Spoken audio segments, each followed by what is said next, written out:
Hello dear participants, I welcome you all in this lecture number 16. Title of this lecture is Reading and Interpretation of Chart Output in SPSS. In the previous lecture, we have seen that how can we read and interpret table output in SPSS. This lecture will be more focused on the chart output. Objective of this lecture is to make you familiar with reading and interpretation of chart output in SPSS. So let me start with the classification of statistical techniques. Statistical techniques are classified into four parts: descriptive, inferential, associative and predictive. Week 4 will be dealing with descriptive statistics. Once we complete the descriptive, then we'll shift to the inferential, then we'll shift to associative and then we'll shift to the predictive statistics. In descriptive statistics, we are having three different methods. The first method is a tabular method where we construct the tables, different tables. Then we are having the graphical method where we construct different graphs, different charts. And finally, we are having numerical methods in the descriptive statistics. These numerical methods we'll see little later. In the previous week, we have already seen that how can we construct different tables and how can we construct the graphs. So the process part already been covered in previous week. Now in this week, we have started with the reading and the interpretation of these tables and these graphs. In lecture 15, already we have seen that how can we read and how to interpret different tables. Now in this lecture 16, we'll see that how can we read and how can we interpret different graphs. So let me start with this. Reading and interpretation of chart output in SPSS, and for that I'll have to first open my SPSS. Now what would be the first step? First step would be import the data. So to import my data, simply I'll go here to the file, then I'll go to open, then I'll click on data, then I'll choose appropriate file type and then I'll select the that respective file and then I'll click on open and then I'll click on OK. Now here is my file. This procedure already we have explained many times, so we'll not spend much time here on this process. Fine. Then what would be the next step? Next step is always that first you will have to go to variable view. So I'll go to variable view and here I'll define my variable. I'll define all my variables. So here I have defined all my variables. I have given codes wherever they are applicable. I have verified the measures. I have verified the type. I have given the labels. So everything is fine with this data now. Then I'll go to data view. Now my data is ready for the statistical treatment. Fine. And here we'll start with the charts, reading and interpretation. First, we'll consider the bar charts or the column charts. Fine. Then we'll go for the pie charts and then we'll go for the histogram.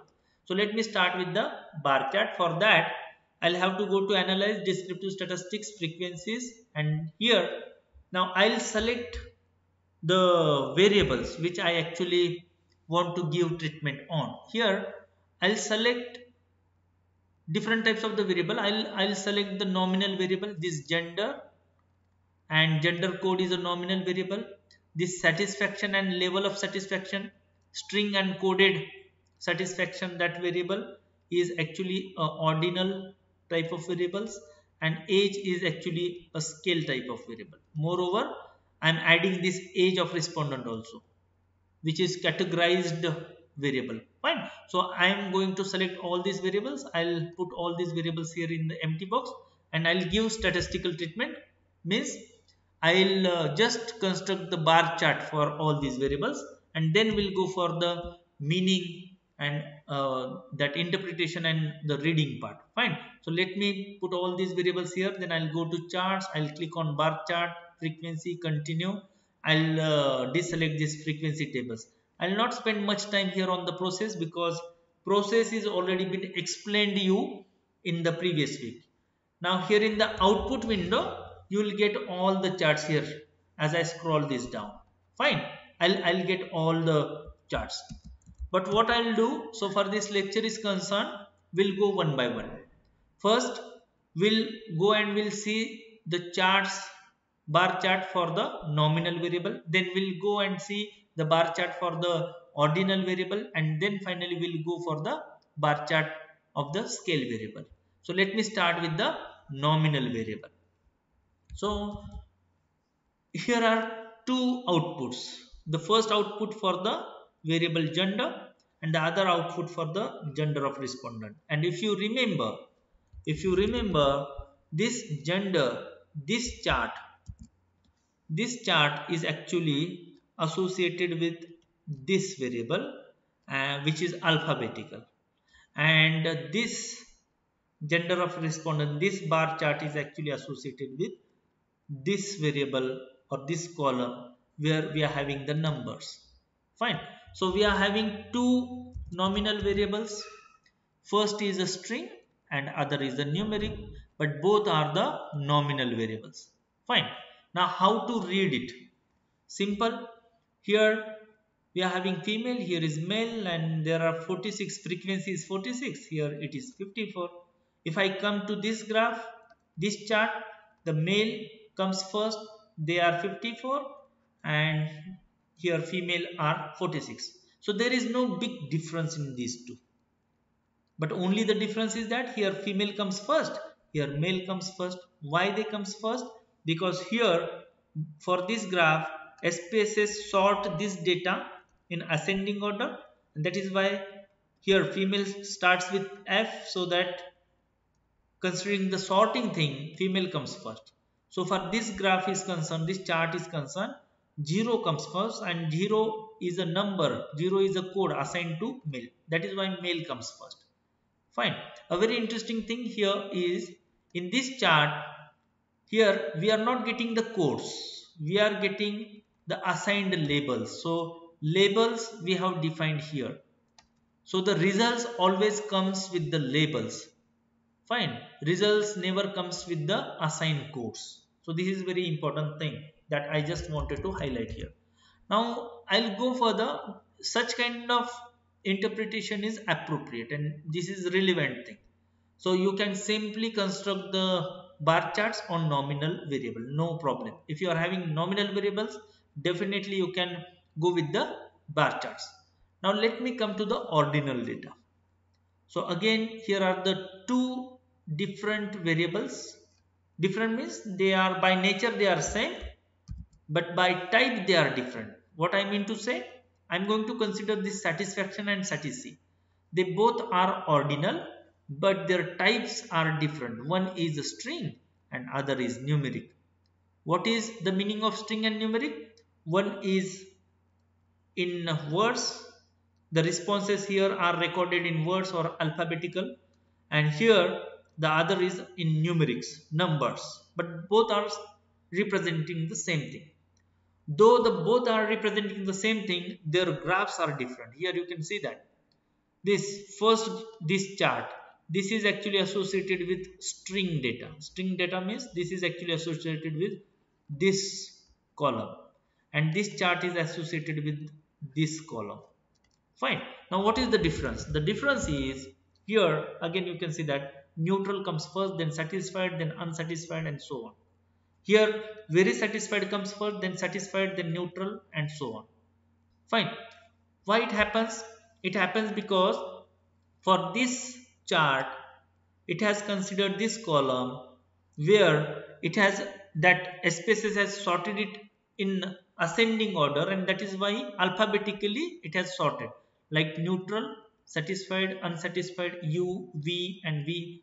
So the result we have got here, it is sorted result in ascending order, and here in this case we have this coded data.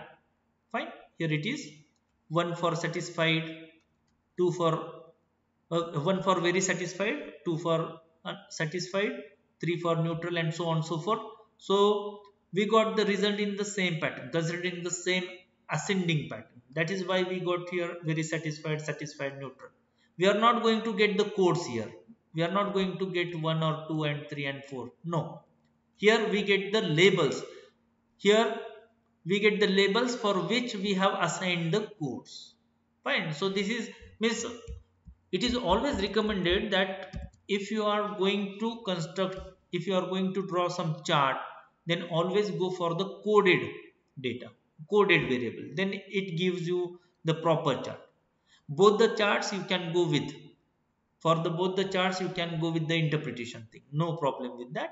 It is up to you that using which chart actually you wish to go with. Here my recommendation would be that you should always give treatment on this such coded data, and then you can go with such kind of charts. It makes you easy to interpret. Now let me go to the scale data now. If I construct a bar chart on the scale data, then it appears like this. Now how to read and how to interpret. Now here is the scale data age. This is a numeric data, this is a scale data, and here it is. So this is simply the reflection of this data. So this is simply a reflection of this data. Fine. How to read it and how to interpret? Can I interpret? So that's fine. There is one frequency for the 14. There is a 16. There are 3 respondents for the 16. That's fine. But if I come further, here 32, there are 4 respondents. That's fine. And here are the 6 respondents for 34. But these 2 respondents, are they for the 33 or? Okay, fine. These two are for 33. That's fine. Now let me come here. This 38, age 38. There are 5 respondents for the 38. 5 is the frequency, and 3 is the frequency for 41. But what about this one? This one respondent, whether he is associated with 39 or 40.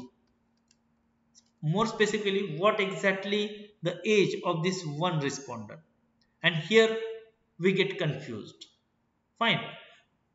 So far the scale data are concerned, bar charts or the column charts are not appropriate for the scale data.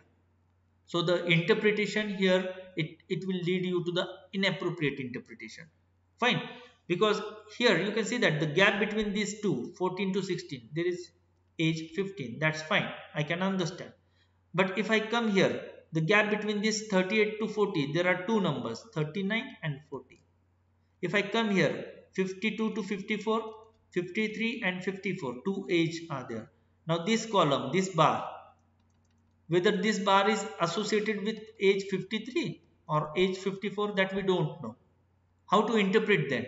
That is why bar charts are not suited for the scale data. Fine. Now let me come to the again ordinal. This thing means, if you remember, we are having 2 types of the age variable. One is a scale responses where we are getting 52, 42, 32, and the other is age C. Age C is nothing but the same data that we have categorized here in the age C. So we have given codes, and those codes been recorded here. Fine. Now if I construct the bar, that chart here for this data, and this data that we have considered here as an ordinal, then we have got this chart. Now here I can explain, here I can give some meaning. How to read it? There are 33 respondents who are associated, who are there in the group of 30 to 40 age. Fine. There are 15 respondents who lies between 50 to 60. There are 11 respondents who lies between 10 to 20. So the same age, that age data, scale variable age, that we have converted into the ordinal data. We have given codes here. We have categorized it, and we have drawn this bar chart. Then this bar, using this bar chart, we can give some meaning. We can give some meaning. And if I compare these two, the previous one, here it is really difficult to give some meaning. But if I come to this chart, yes, I can give meaning. Fine. In conclusion, I can say that bar charts are suited for nominal and ordinal type of variables, but bar chart or the column charts are not suited for the scale variables. Now let me take you all to the pie charts. Let me start with again the process, that descriptive statistics, frequencies. Then we have selected all those variables, nominal, ordinal and scale, and simply I'll go to chart and I'll select pie chart, and here purposely I'll select percentage. Whenever you are going with the pie chart, always go for the percentage. Fine, because pie charts are more suited with the percentage than the frequencies. Then I'll click on continue and then I'll click on OK. Now here is again the result for the two nominal variables. Which two nominal variables? Gender, which is where we have recorded alphabetically, and gender C, where we have just put the assigned codes, numeric. Fine. So this is actually associated with string and this is associated with the numbers. Now here there is no big difference, there is no actually kind of confusion, because we are having only two categories. But if there are more categories, then you should actually opt for the coded one. You should opt for the coded chart. Fine. Now let me explain you here further. If I go further, here is the ordinal data, and this data, ordinal data, if I go to data view, for this data I have constructed this chart, and here I can see that the sequence came like first neutral, satisfied, unsatisfied. That's fine. It has considered sorting, means SPSS has considered the sorting way. Fine. N comes first in alphabets, S, then U, and then V and V. So that is the way that output appeared here.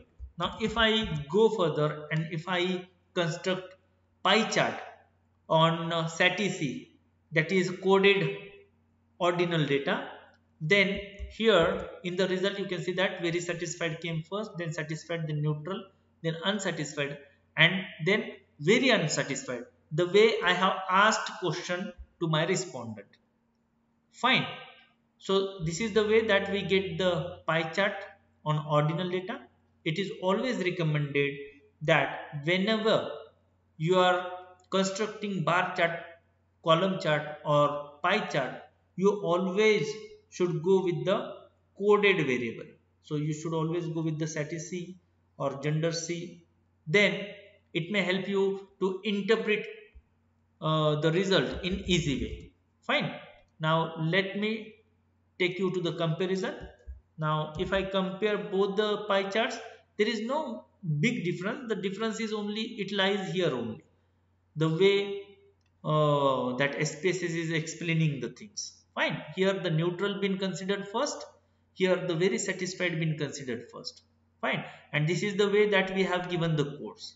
In our own questionnaire also, we have asked our respondent to answer in this pattern. The first comes very satisfied and then the respondent have opted for any one.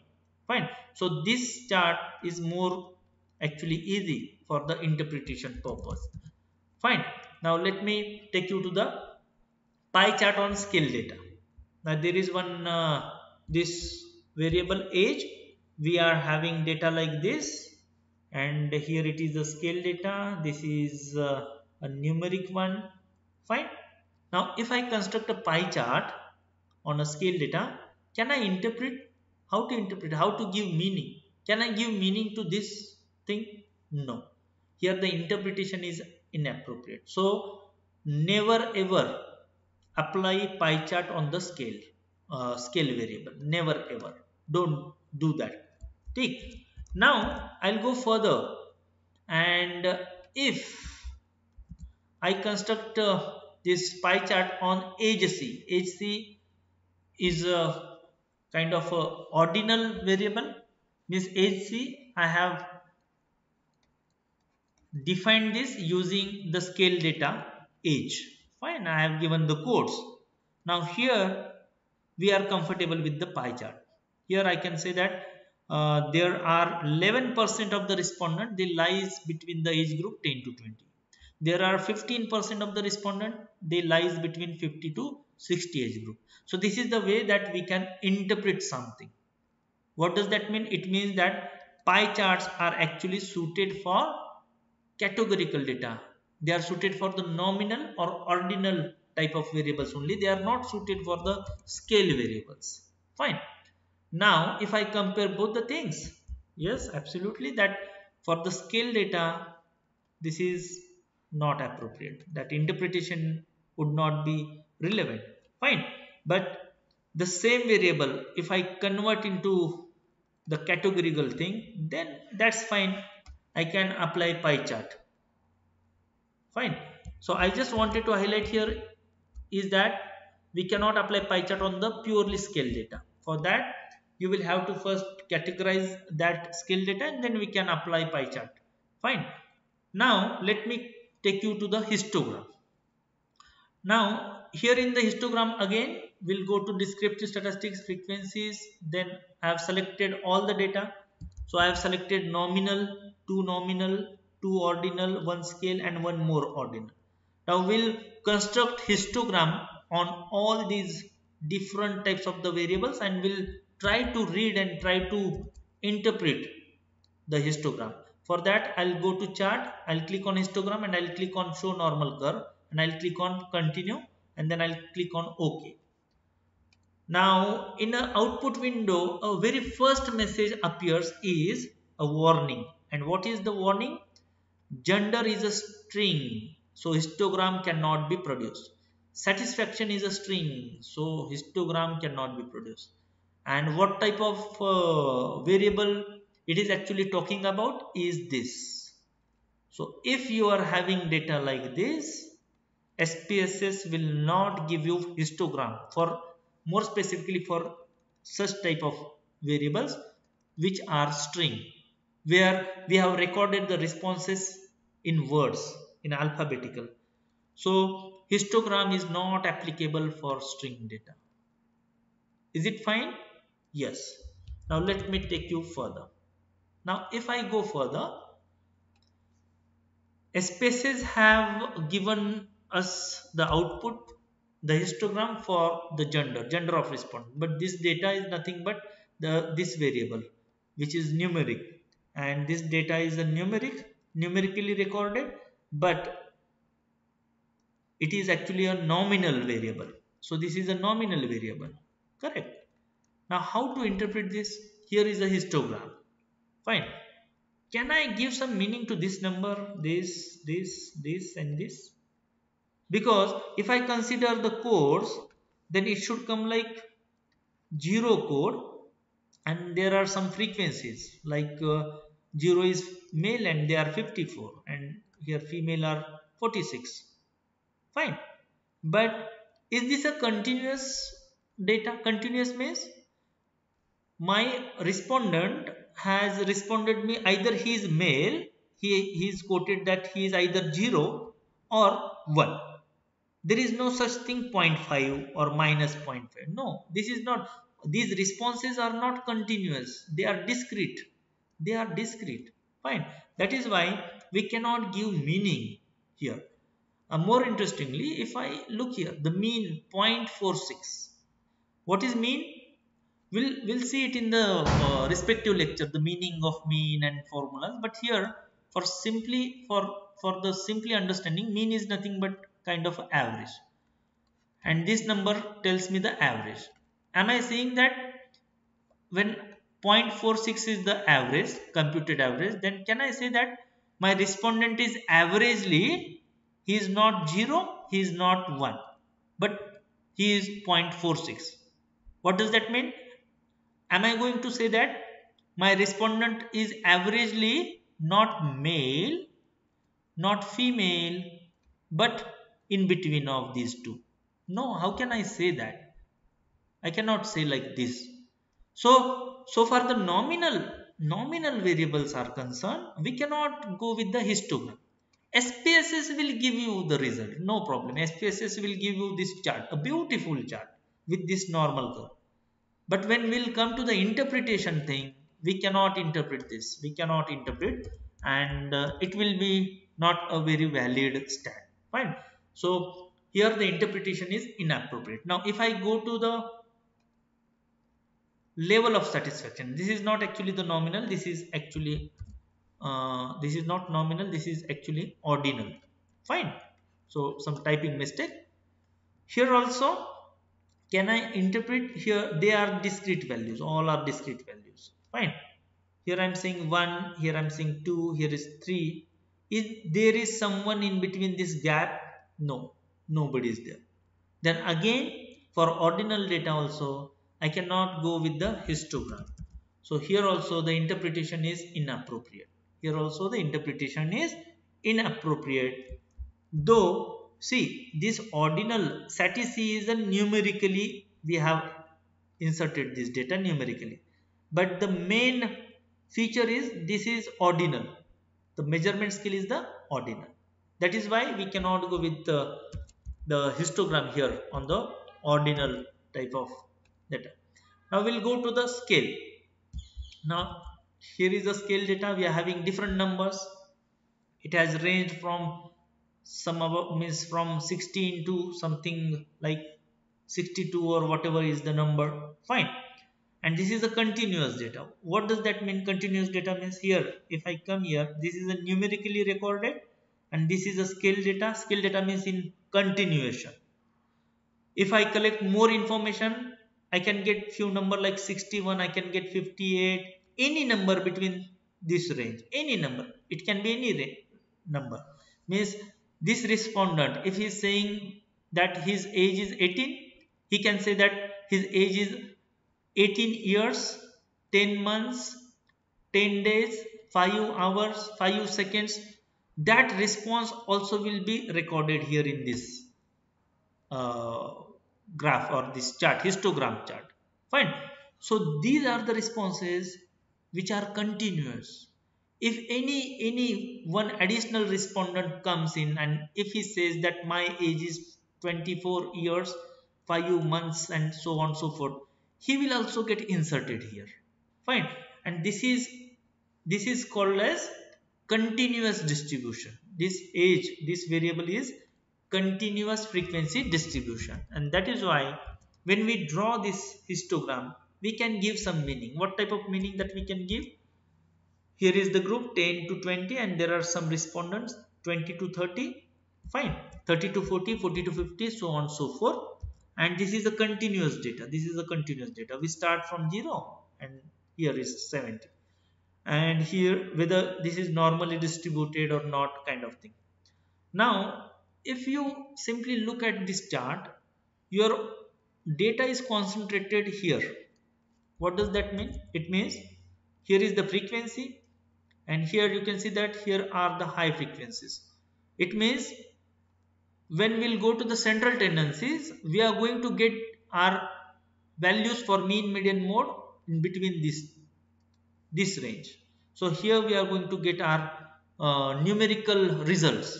So what does that mean? That we'll see when we'll go into that respective lectures. Fine, in numerical that methods. But this histogram is very important for the scale data. That just I wanted to say. Now here if I'll come here to the mean, what does that mean? This is 36.75. Can I say that average age of my respondent is around, if I round figure it, 37, then can I say that average age of my respondent is 37? Yes, I can say. I can go with this interpretation. I can go with this interpretation. So simply histograms are suited, more suited for the scale. So here the interpretation is appropriate one. Now if I go further and for the same age data, if I construct the stem and leaf display, here is the stem and leaf display for the age, that scale data, and if I now lie it down here, this table, if I lie it down here, how it looks like? See, the table looks like this. Now why I am doing this thing? Because here is your this normal curve, here are the frequencies, and if I draw this normal curve here too, they both are same. So whatever the stem and leaf is actually showing you, the same thing being shown using histogram. Histogram and stem and leaf, they are telling you the same thing. Fine, telling you the same thing. Mean is 36.75. You can see that your 36. Where does that 36 lies? Your 36 lies between these numbers. 36.75. and here is the top head, and here is your mean. So this is the way that we go with the numerical methods. This is all interesting. We are in a very preliminary stage. We are just working with the graphs and tables. Fine. As we'll go further, I'll explain you that why this is very important, is the histogram and how to compute mean and how to give meaning to all these numbers. That will explain you in the separate lectures. Fine. Here I just wanted to highlight that, see, the graphs and the tables, they are linked with each other. Means we have considered one variable age. Here is the histogram, and for the same age, here is the stem and leaf. But both are telling the same story, but in different ways. Here we are using numbers and here we are using kind of chart. Fine. Now let me go ahead. Again, for the coded age data, that ordinal thing, age coded. Fine. Can I say that mean 3.15? Can I say that the average age of my respondent is 3.15? How can I say? There is no such age available in my responses. 3 is a code and this is a discrete code.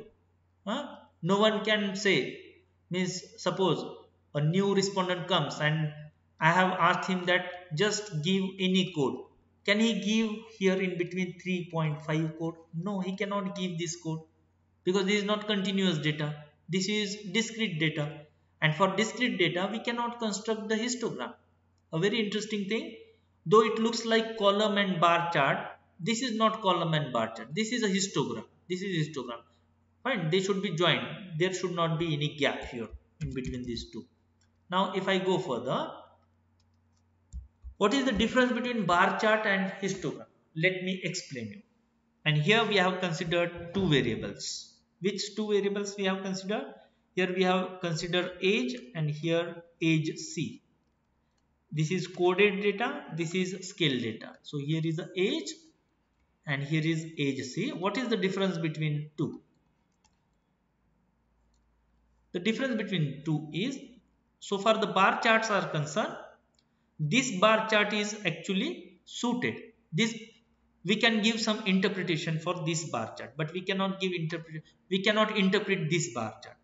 There are some reasons, and those reasons we have discussed in the previous slides. So far the histogram is concerned, this is a histogram where we can interpret something, but here we cannot interpret, so this is wrong. So histogram on a categorical data, categories 1, 2, 3, 4, 5, those assign codes, those codes assigned to these labels. Fine. So histogram is not suited here, but bar chart is actually suited for this data, age C. This is suited. Fine. Histogram is suited for the purely scale data, but bar chart is not purely suited for this purely scale data. So that is the thing. So if I just cross it, these two different charts are actually useful. Bar charts are suited for categorical age data and histogram are actually suited for the purely scale data, that is age. So this is the way that we can read histogram and bar chart. This is the way that we can go with the interpretation part. Now let me take you to the last slide. Here are simple rules. First rule, when we are working with bar or column chart, then they are appropriate for the categorical variables, nominal or ordinal variables. When we are working with the pie chart, then they are appropriate for the categorical variables, nominal, ordinal variables. When we are working with a histogram, then they are only suited or they are only appropriate for the numerical variable and more specifically scale variables. Because if I am saying numerical variable, in gender C, I am giving 0, 1, 0, 1 and this is also numerical variable. So instead of this, more specifically, if we are having the scale variable, then we can go with the histograms. Fine. I hope you understood this lecture and you enjoyed this lecture. So far this lecture is concerned, we'll stop here. In the next lecture, we'll go with the numerical methods in descriptive statistics. Till then, thank you for your kind listening. Thank you.